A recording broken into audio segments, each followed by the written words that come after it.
High school. Before the NBA records, before the MVPs and the three-point revolution, there was just a teenager from Charlotte with a last name people recognized, but a game that nobody really took seriously. Steph Curry grew up around the NBA. His father, Dell, spent 16 seasons in the league as a respected sharpshooter. But Steph wasn't built like an NBA player. Not even close. He was undersized, barely 6 feet tall, rail thin, and didn't exactly jump off the screen in AAU tournaments or scouting camps. At Charlotte Christian School, he was the team's best player, but not the kind of guy college recruiters were fighting over. He could shoot, everyone agreed on that, but everything else? Question marks. Could he handle physical defenders? Was his form too unorthodox? Was he even strong enough to get a shot off in college, let alone the NBA? Big-time programs didn't want to take the risk. Duke didn't call, North Carolina passed. Even Virginia Tech, Dell's alma mater, wouldn't offer Steph a scholarship. They offered him a walk-on spot, a we'll think about it if he could prove himself first. But Steph never complained. He kept working, he sharpened his handle, he sped up his release, he studied defenses and developed the movement without the ball that would one day become his signature. And then, one small school came calling, Davidson College. Head coach Bob McKillop believed in Steph's talent. He saw something no one else did, and in 2006, Steph and Curry accepted their scholarship and committed to playing for a school most fans had never heard of. He wasn't trying to go viral, he wasn't chasing blue blood prestige, he just wanted a chance to prove everyone wrong. College. When Steph Curry arrived at Davidson, nobody expected greatness. Not the media, not opposing teams, maybe not even his own teammates. He was just a lightly recruited freshman at a tiny liberal arts school in North Carolina. But it didn't take long for the world to notice. Game after game, Steph started torching defenses. That slow release everyone questioned? Gone. He tightened it up. That too skinny frame? Didn't matter when you had unlimited range. As a freshman, he averaged over 21 points per game, broke school records, and led Davidson to a 29-win season. But that was just the beginning. In 2008, he set college basketball on fire. Davidson entered the NCAA tournament as a 10 seed. Nobody picked them to win, but Steph had other plans. He dropped 40 on Gonzaga in round 1, then 30 on Georgetown, knocking out the defending Final Four team. Then 33 more on Wisconsin, sending Davidson to the Elite Eight. It was one of the most electric underdog runs in tournament history, and Steph Curry wasn't just leading it, he was redefining what a lead guard could be. He was a showman and a sniper. Pull-up threes from the logo, behind-the-back passes, no-look daggers. He wasn't just scoring, he was bending the game to his will. Suddenly, NBA scouts started showing up. Not out of curiosity, out of necessity. They had to see if this kid was real. He returned for one more season at Davidson, led the nation in scoring, and proved that the tournament run wasn't a fluke. By 2009, he declared for the NBA draft, and the Golden State Warriors took a chance, selecting him 7th overall. Nobody knew what was coming next, but basketball would never be the same. Early years. When the Golden State Warriors drafted Stephen Curry 7th overall in 2009, they didn't realize they were holding the future of basketball in their hands. They just hoped his ankles wouldn't fall apart. Steph's rookie season showed flashes of brilliance, smooth handles, deep range, elite vision.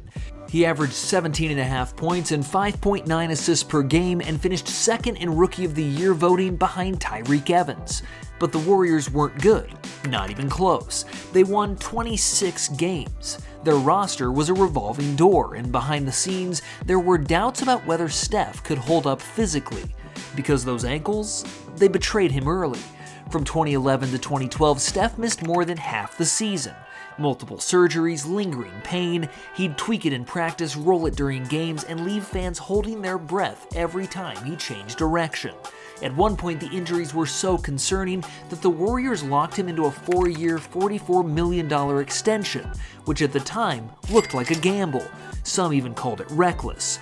But while the league doubted, Steph worked. He rebuilt his body, strengthened his lower half, adjusted his mechanics, and he kept sharpening that jumper, that now legendary release that would soon become the most feared weapon in sports. By 2013, things started to click. Mark Jackson took over as head coach and called Steph and Klay Thompson the best shooting backcourt in NBA history. Most people laughed. They weren't laughing for long. Steph dropped 54 points in Madison Square Garden. He averaged over 22 a game. And most importantly, he stayed healthy.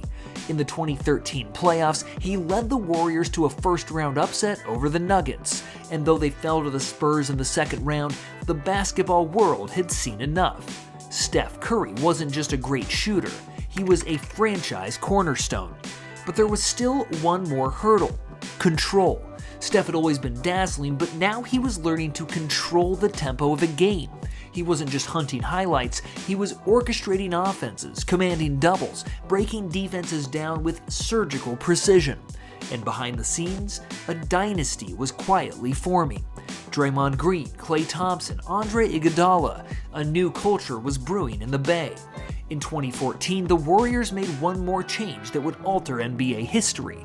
They fired Mark Jackson and handed the keys to Steve Kerr. Steph was about to enter his prime, and the league had no idea what was coming. MVP and championship rise. The 2014-15 season changed everything. Not just for Steph Curry, not just for the Warriors, but for basketball itself. With Steve Kerr now at the helm, Golden State unleashed a new offense, built around pace, space, and one unstoppable shooter. Steph finally had the green light to be himself, to take those ridiculous threes in transition, to run off 5 screens a possession, to let the game breathe through his rhythm. And once he got that freedom, he detonated. Curry averaged 23.8 points, 7.7 assists, and led the league in three-pointers. But those stats don't tell the story. It was how he did it. Pull-ups from 30 feet, no-look bombs, step-backs that made defenders spin in circles. He didn't just score, he demoralized you. The Warriors won 67 games, Steph won MVP, and then they stormed through the playoffs, capping it off with a win over LeBron's Cavs in the finals. It wasn't just a title, it was a basketball awakening.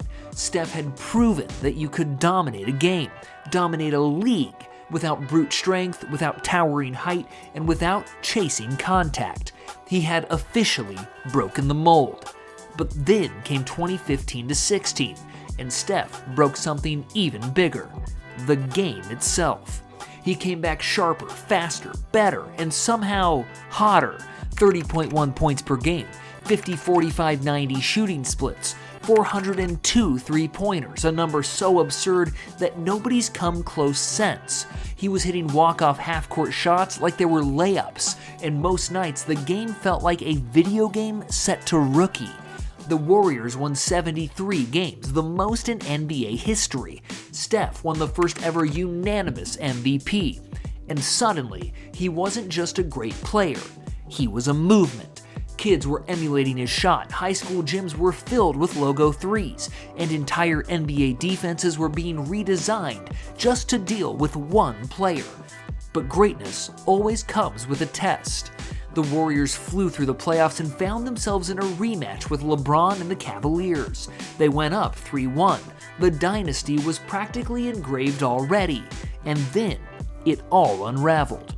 Game 5, Draymond suspended. Game 6, Steph fouls out, throws his mouthguard. Game 7, Kyrie Irving hits the dagger. LeBron gets the block. And the Warriors, despite the greatest regular season of all time, lose the finals. It was heartbreaking, and for Steph, it stung deeper than anyone could see. He had just authored the most dominant shooting season in basketball history, but when it mattered most, he walked off the floor empty-handed. He wasn't done, but he would need help, and help was about to arrive in the form of a 7-foot sniper. The KD Dynasty era. After the heartbreak of 2016, the Warriors had a choice: run it back or reload. They chose the nuclear option that absolutely broke basketball. On the 4th of July in 2016, when every American was out on the beach, They got the craziest Woj bomb in NBA history. Kevin Durant, one of the best players on the planet, was joining the 73-9 Golden State Warriors. And just like that, the NBA was broken again. Steph Curry, the reigning two-time MVP, had just welcomed another MVP to his team, a 7-foot flamethrower, a top 3 player in the world. And you know what Steph did? He stepped back. He didn't pout, he didn't power play, he didn't fight for touches. He adapted, adjusted, sacrificed spotlight for wins. Because for Steph, it was never about ego, it was about legacy. And what followed was pure basketball dominance. In 2016-17, the Warriors were unfair. They finished 67-15. They went 16-1 in the playoffs. Steph averaged 28 points in the finals. Durant won Finals MVP, and nobody could stop them. The next season, same story.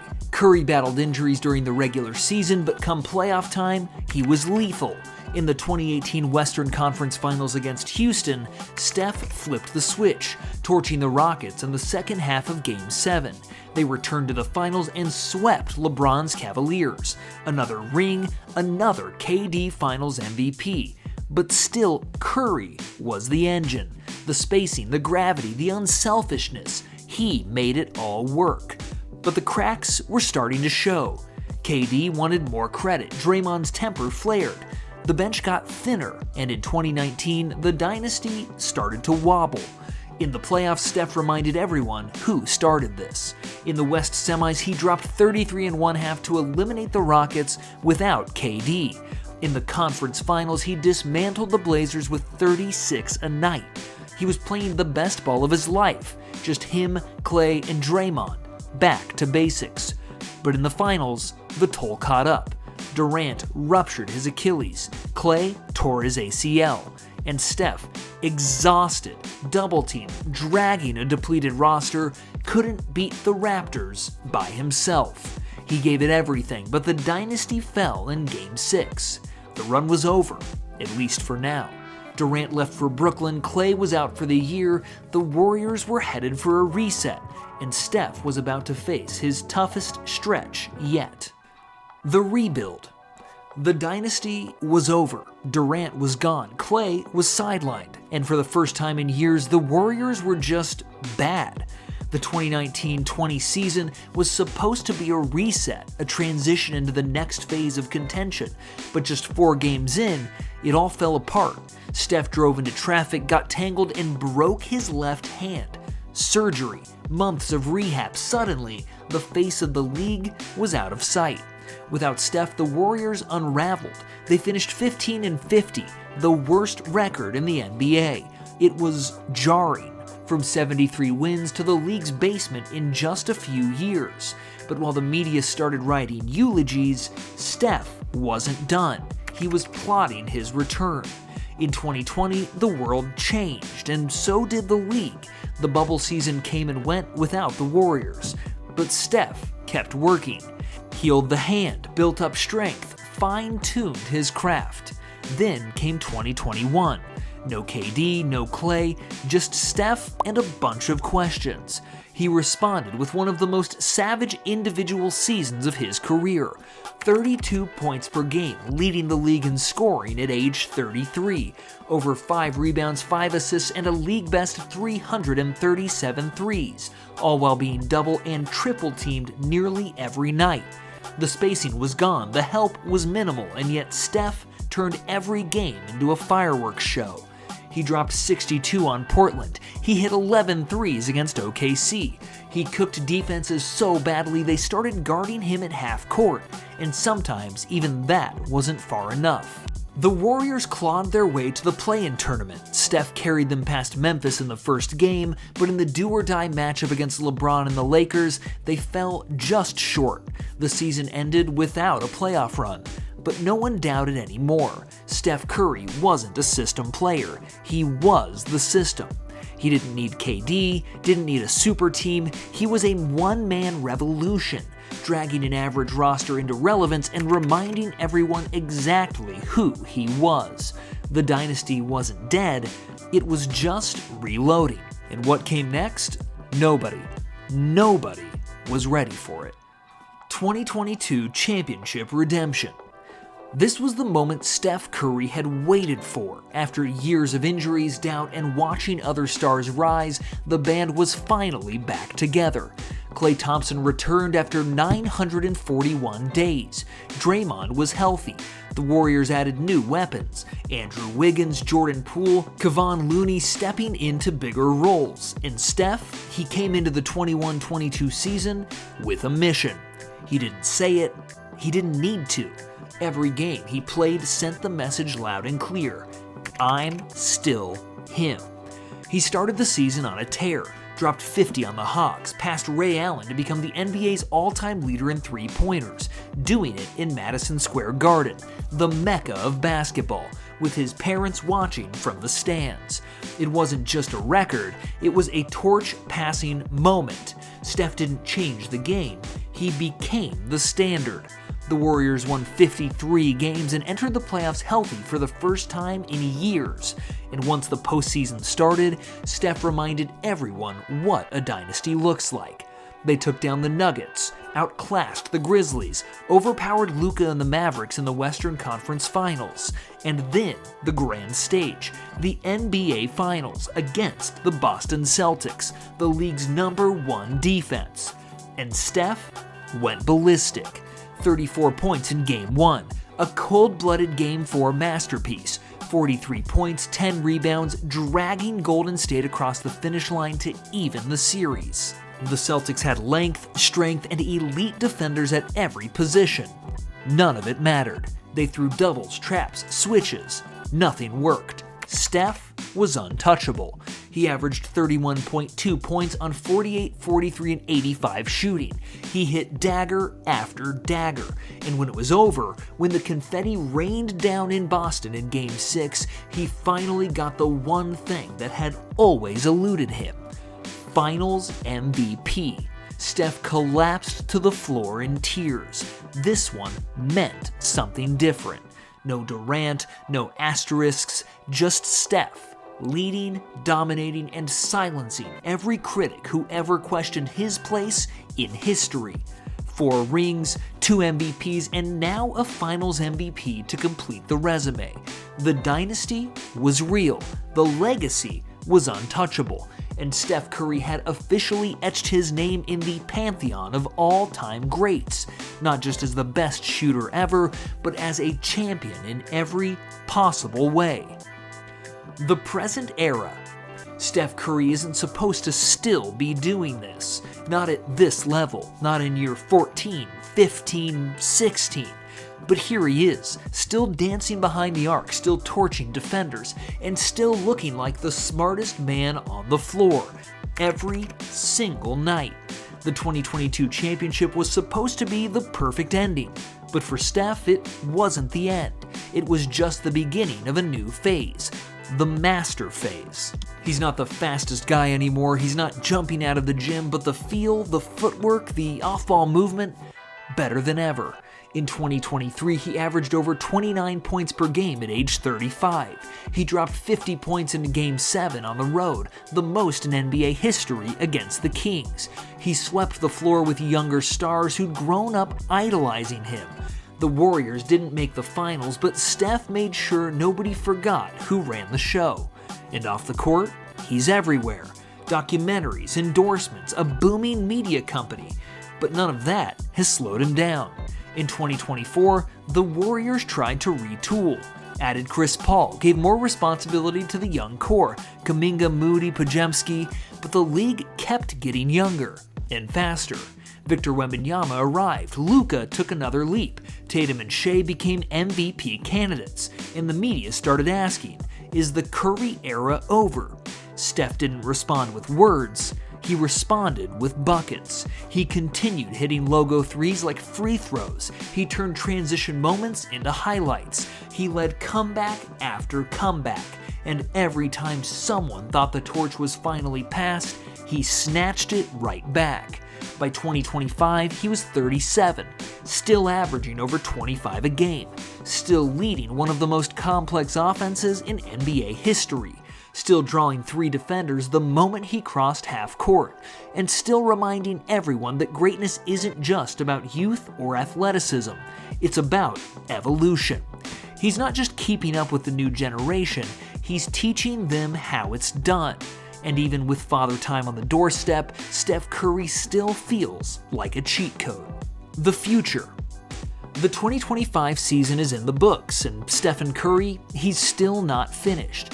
At 37 years old, Steph just wrapped up his 16th NBA season, and somehow he's still moving, still launching, still changing the way the game is played.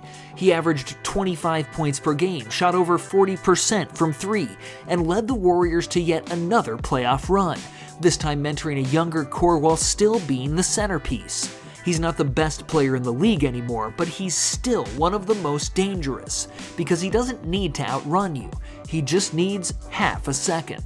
And the truth is, we don't know how many seasons Steph has left, but that's what makes it so special. Every game could be part of the final chapter. Every logo 3, every no-look dime, every off-ball cut, it all feels like legacy in motion. He's become more than a shooter, more than a scorer, more than a champion. Steph Curry is now the standard. The guy who redefined shot selection, the guy who made 6'2" guards believe again, the guy who proved that skill, creativity, and basketball IQ could bend the sport to your will, and then rebuild it in your image. And when he does walk away, whether it's in a year or 5, he'll leave behind more than just records. He'll leave behind a revolution. The kids pulling up from half court, that's Steph. The motion-heavy offenses, that's Steph.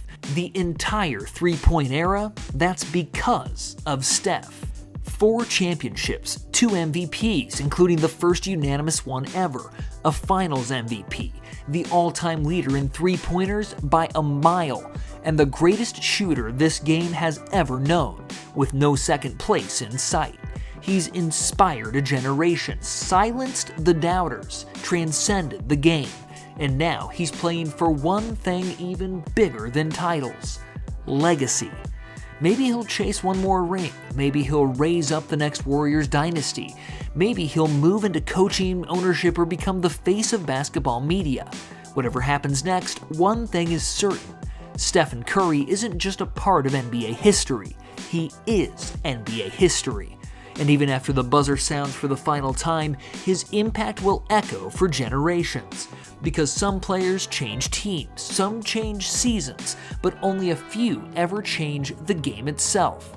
Steph Curry, he changed everything.